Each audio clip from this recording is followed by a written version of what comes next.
So here's some gear I've tested and really loved. It's an electric cooler from Dometic, the CFX5. With it, you don't have to think about melting ice or soggy food. It keeps food cold at camp, and ice stays frozen for your harvest. It's got upgraded insulation and a quieter compressor.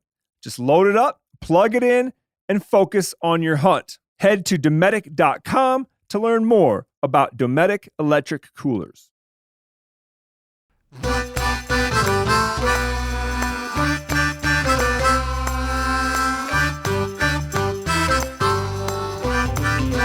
MeatEater Kids!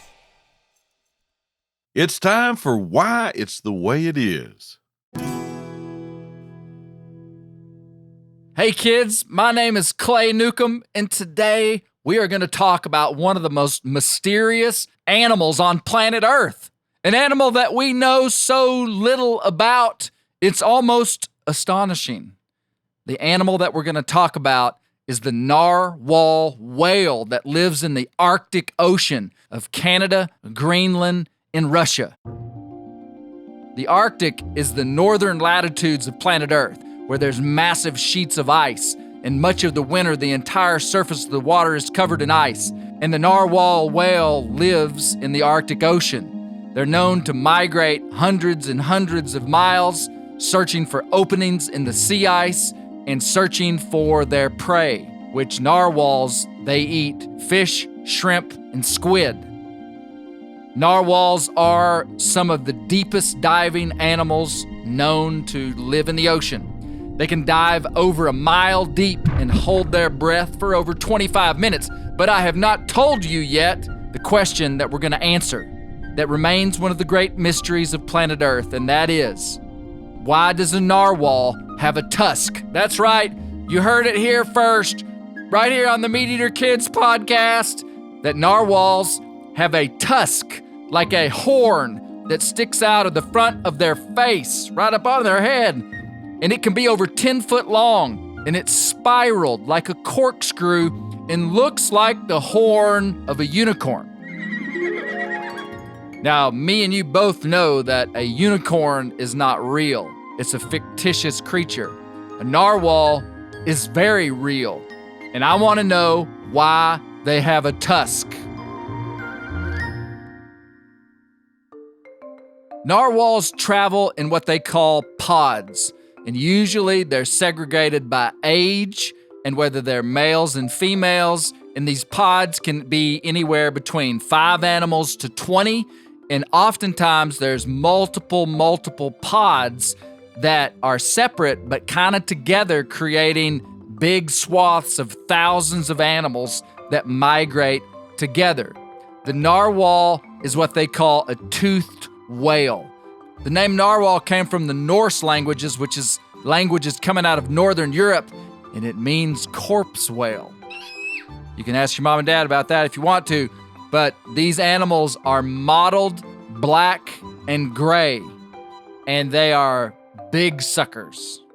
When they're traveling in their pods, they use a series of clicks, whistles, and other unique calls to communicate with each other underwater. Did you know that whales are mammals, which means that they feed their young milk? And a mammal is like us. But whales live in the ocean, which is pretty wild to me. I once read a book by a man named Barry Lopez about the Arctic, this region of the world where these narwhals live. The Arctic is where there's polar bears and seals. And he said that we know more about the rings of Jupiter than we know about narwhals. And it's partly because of where they live. They're very hard to study. And no scientist has ever seen a narwhal eat or mate to make babies. They've never seen it because they do it so deep under the ocean, under the cover of ice. And that is why they remain to be this very, very difficult animal to understand. There are believed to be 170,000 narwhals on planet Earth today. But we've got to talk about this tusk. Many people in the past have called it a horn. but it's actually a tusk, and it grows out of the left front tooth of the narwhal through its skin and straight out, just like the horn of a unicorn. It's the only straight tusk in the world, and it's spiraled, it's corkscrewed, and it spins counterclockwise, and it's flexible and can bend a foot in any direction.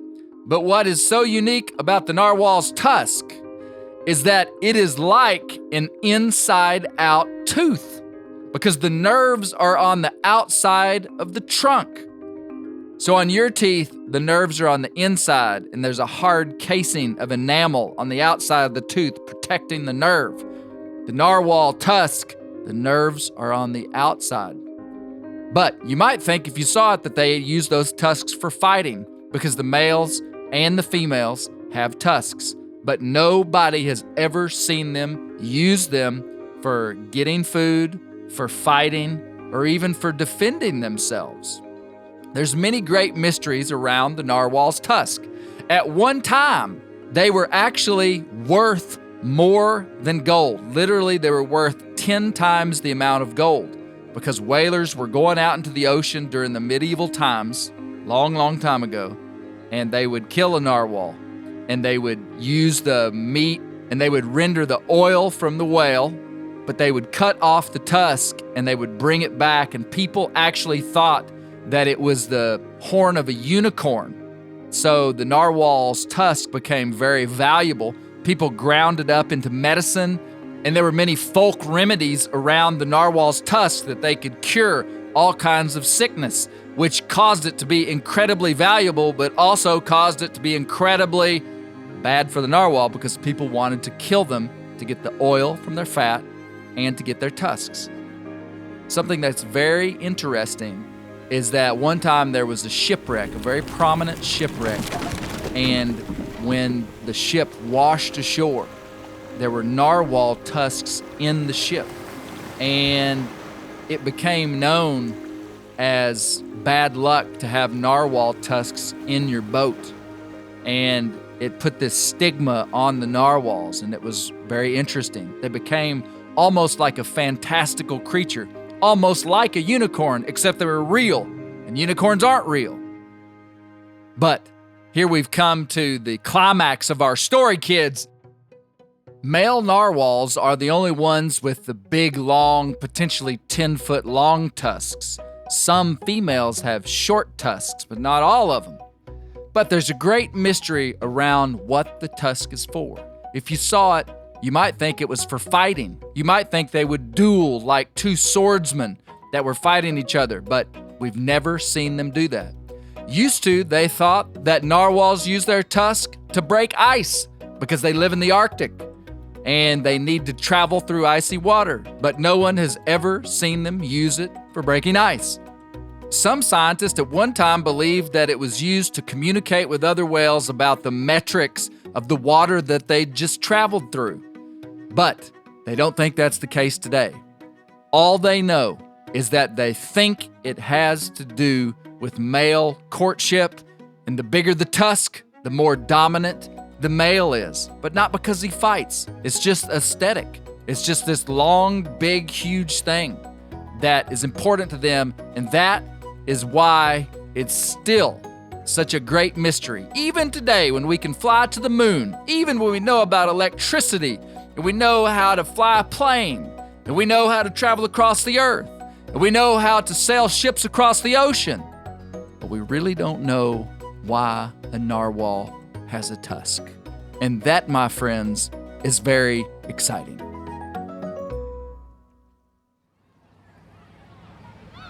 What time is it when a bear walks into the room? Time to leave. It's time for Guess That Critter, where we play animal sounds and critter calls, and you've got to guess what creature is making those sounds. Don't worry, it ain't too hard. We're going to throw in some clues. Now open up your ears.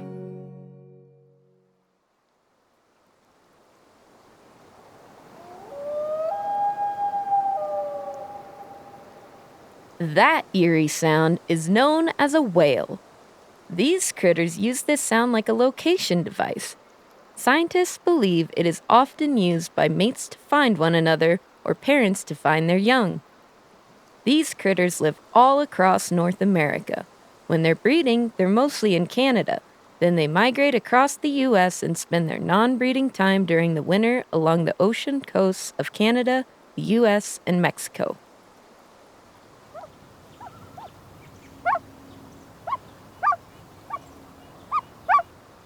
That's a hoot! Mates hoot at each other, and parents hoot at their kids to get their attention, like when your parents tell you, "Hey, it's dinner time." These animal parents are also known for letting their young hitch a ride on their backs. These critters are carnivorous, meaning they eat only meat, and feast on fish and other aquatic animals like crayfish, frogs, snails, and insects. They have a really neat adaptation of sharp, rearward-pointing projections on the roof of their mouth and tongue to help keep a firm hold on their slippery prey.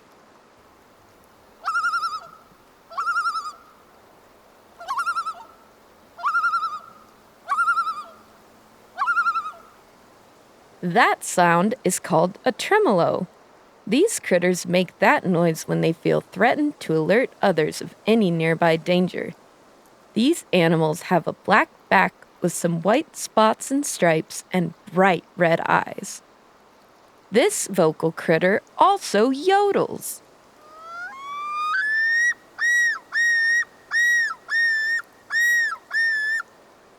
Only the males of this species make this noise when an intruder has entered his territory. Each male has a signature yodel, and if they move territories, they change their yodel as well. Now, try to guess that critter. Okay, it's time for the reveal. It's a common loon. Loons are large, diving birds known for the unique noises they make. In fact, some Native American tales give credit to the loon's voice for the creation of flutes. Loons have legs located way far back on their bodies, so they can't walk very well on land, but it makes them excellent swimmers and divers. They're also particularly good at flying, but are kind of like airplanes and need a runway to take off into the air.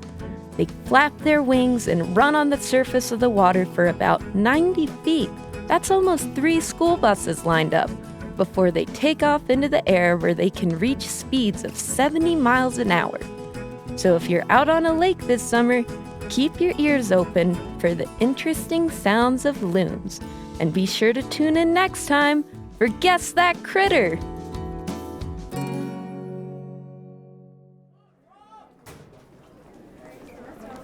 Where do fish go to look for a job? The kelp wanted section.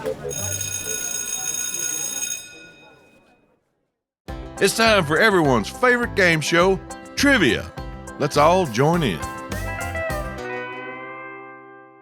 I'm joined by Matthew, Mabel, Sage, Amelia, Addison, and Marshall. Each player will earn $10 for conservation with every question they get right. Today, there's a potential for this room to earn up to $180. This week, that donation is going to the National Wildlife Federation, who publishes the kids magazine, Ranger Rick. Let's see how much money our players can raise. Question 1. How many legs does a scorpion have? Is it 6, 8, or 12? Ooh. How many legs does a scorpion have? 6, 8, or 12? Okay, I'm going low. I do not know. 6 kind of like different than the others, but I still think it's 8. Okay, there's a little hint from Marshall. I think it's 6. He thinks I'm trying to give you I a think hint. it's 6. Well, if you just Is think it about 6? the legs. 8? Well, what if they have legs? There, I said them all different. Now which one is it? And wait, hold up. I'm guessing 8 still. Oh, okay. How Isn't many 8 like legs an arachnid or does a something? scorpion have? 6, 8, or 12? I'm so if you think I'm about, kind of like, confident they're only legs. because Okay, at school I 6. have like this book called like Scorpion versus Tarantula. Oh, But I don't give us the answer, I Marshall. counted today, but I think I probably forgot. You counted their legs today? Yeah, I have to read a book, and then I get to go on my iPad. Oh, heck yeah. Same for me. Is everybody ready? Yes. Go ahead and reveal your answers. Mabel, 6. Amelia, 8. Marshall, 8. Sage, 6. Addison, 6. Matthew. 6.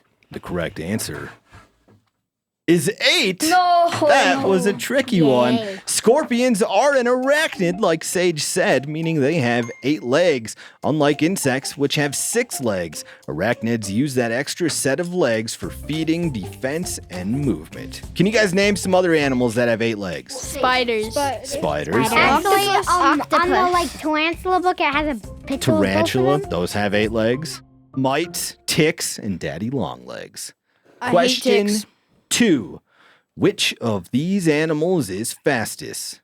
A grizzly bear, a squirrel, or a monarch butterfly? Wait, a squirtle? A squirrel. Oh. I wish. No Pokemon in this episode, Phil.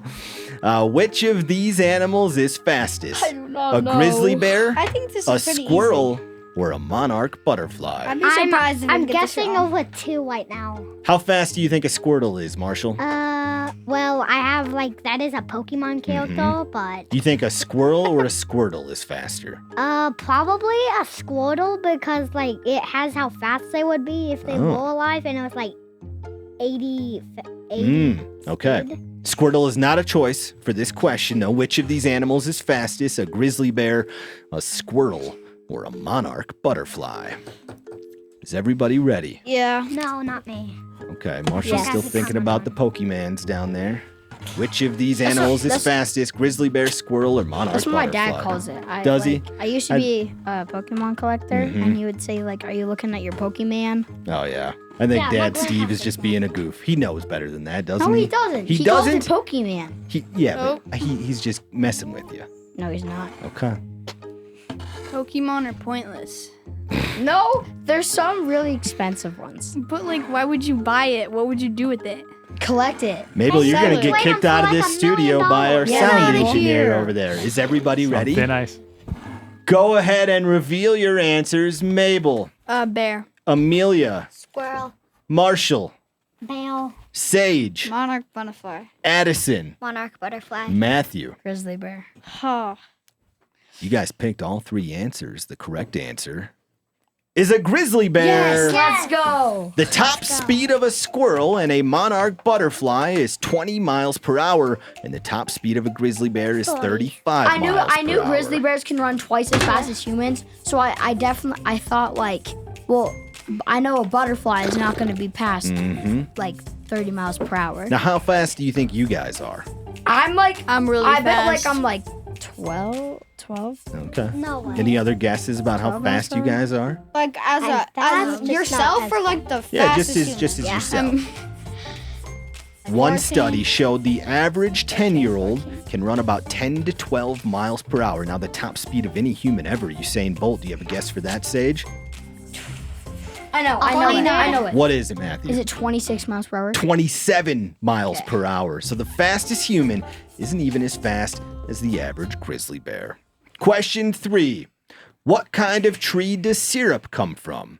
A maple tree, a pine tree, or a cherry tree? A cherry tree. It's basically in the name. What kind of tree does syrup come from? What type Maple of tree, syrup? pine tree, or cherry tree? Guys, please no one pick cherry tree. This is really easy. I'm picking pine tree. Oh, okay. Matt. No, I'm picking pine tree. It depends on what type of syrup. What kind of tree does syrup come from? I'm locking in my Maple answer, tree, pine tree, or cherry tree? Pine tree. I think we got a Pokemon goofer over here. Is everybody ready? Yeah, Matt, you're a Pokemon. I'm not I know. Go ahead and reveal your answers. Mabel, Maple. Amelia, Maple tree. Marshall, Maple tree. Sage, Maple. Addison, Maple tree. Matthew. I'm joking, guys. Maple tree. The correct answer is a maple tree. Everybody got that one right. Maple trees produce a sweet sap, which is turned into maple syrup. It takes about 40 gallons of sap to make 1 gallon of syrup. The state of Vermont makes about half of the country's maple syrup. Now, if you guys could have a tree in your backyard that made any condiment in the world, what would it be? Maybe a ketchup tree or a barbecue sauce tree, or how about a mayonnaise tree? What would you guys? Pizza tree. A pizza tree? That's not a condiment. How about a pizza sauce tree, like marinara sauce tree? Is that what you want, Marshall? I know. What do you want? I would have a orange juice tree. Orange, that's a thing that exists. You don't even have to wish that. There's a tree that makes plain orange juice that's the right taste. Well, it makes oranges that you could turn into that. Yeah, but I want a tree that just makes You just me want an orange juice tree. Yes. Okay, what else do you guys want? I want like a ice cream tree. Ice cream tree? That's not bad. Because all your ice cream would melt when Well, it's yeah, but if it's like on a tree, Matthew then got you there. it would be a special tree. Pretty that's cold tree. All right, that's it for today's round of trivia. Phil the engineer, how much money did we raise? They raised $110. $110 going to the National Wildlife Federation. Well done, kids. Join us next time for more MeatEater Kids Trivia, the only other game show where conservation always wins. Thanks for listening, everyone. See you next week on MeatEater Kids.